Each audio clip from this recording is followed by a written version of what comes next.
pretty much just play the space, make a move, create for myself, and get a good shot up. And I'm doing that, and it's a shot that I practice pretty much every day. And I'm hitting it tonight, and I'm glad I hit it tonight too. That mid-range is one you have in your bag. Oftentimes you'll try to get all the way to the basket on plays like that too. What did you see that made you want to pull up there? Big 6'10" dude in the paint, so I knew I would probably, if I was going to get all the way, it would probably be a tougher bucket. So I figured just play the space and get a good shot in the mid-range. It's always tough. We're a bunch of competitors. And we definitely don't like to lose, but we're going to bring it every single day, and we're going to attack and pretty much just continue to be competitive every single day, come out every single conference game and give it our all. And from here on out, that's what we're going to do, and hopefully we'll get a few more wins. Just the confidence we have in each other, the confidence coach has in us, the confidence we have in our coach. We go over those situations every day in practice, going against the different defenses and everything, and we're just staying in the huddle like we've been here before, and we just have that confidence that we can pull it up. Over there. Go ahead, gentlemen. Questions, you ready? Joe, what's going through your mind? Down by 1, you guys get the ball back. No timeout. Just called the play for Donovan and let him go. We actually had a timeout. Sure, but you didn't call it.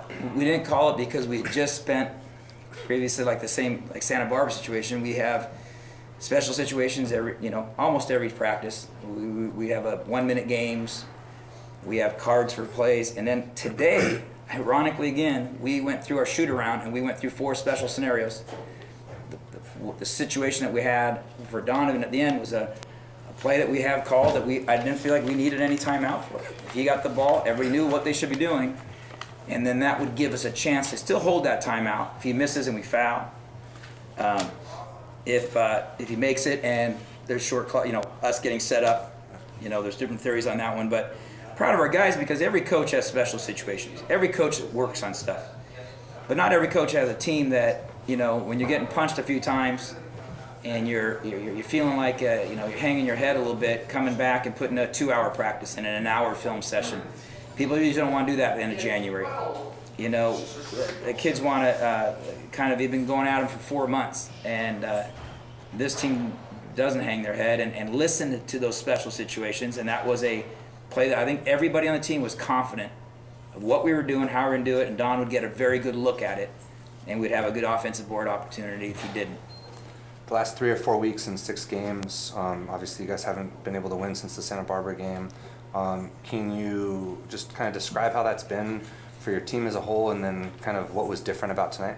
Well, I think the first thing is that 4 of those 6 were on the road, and that's tough to play any sport, any team, anytime you're on the road. It's just hard to go to Hawaii.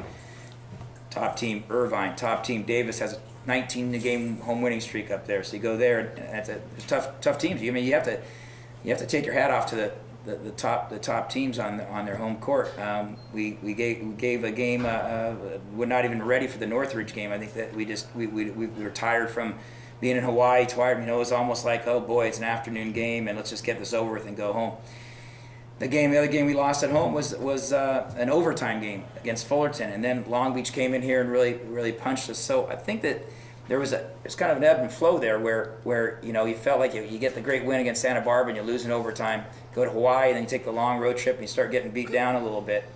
And then I thought the hardest part for our guys was really the length of time between getting a chance to have another game or another home game. It was like sometimes you just feel like, I don't want to practice. I just want to go play. And I thought for us, as a coaching staff, it was most important that we practice. We changed something both offensively and defensively.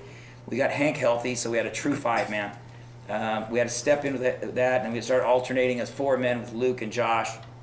And that gives us way better court spacing and ball movement when you have a true 5 that steps in, and then playing Alex at the 5. Carlos will be out for another week or 2 with his knee. Marcel Garrett's at home sick and with the flu, so we just kind of. I think Kuba Nijo's playing a little bit better, more confident. He was out for a week with illness. So it seems like every day we're trying to create another stew. It's like, oh, who's sick, who's injured, change the lineup, change this, and just hopefully just stabilize, and we can settle on something, settle on a defensive philosophy, settle on an offensive philosophy. No coach wants to be working on philosophy in February of basketball season. But I'm a coach that says I'll change philosophies and change lineups until we feel like we really get some stability with that, and so that's where we're at right now. So you guys, so just to clarify, like Kubo was sick during like Kubo was out. Kubo was out for a what's week. What's Hank's injury? Hank rolled his ankle, and he was Okay. probably about 60-70% for about 2 or 3 weeks. I was watching that CSUN game, and it was like, you know, He couldn't jump. Him and Carlis are on the, you know, and you just don't know when you're watching those games, wondering, you know, what's going on with those Yeah, guys. well, So- Carlos is completely out for last 2 weeks with his knee. He had it. He had a scope to see how much damage was done, and some dye shot into it, and it swells up, and then it's got to go PT. And now see if he can get a cortisone shot and play the rest of the year. So, you know, every week we've had another guy that's you think's going this direction, and then you get subbed out of your rotation because of illness or injury, and that's tough. It's tough for anybody, but it's every team in the nation seems to have to go through that in every sport. So you just have to keep on plugging away. And the best part was our guys were a little pissy. They were a little tired. They were a little angry. But they came back with the three things we kept on asking them for. Is first of all, you have to have poise. You can't punt and cry and hang your head. And that was number one after those losses. Number two, you got to go back to work. We had longer practices. We had longer film sessions. We had special situations. And the last one was confidence. You get confidence by having poise and working harder. And as I believe in you guys, but you have to believe in yourself, and you have to believe in what we're going to give you to keep making those changes. And I thought I mentioned on the radio that Victor Joseph during the timeouts was 2 minutes ago and under.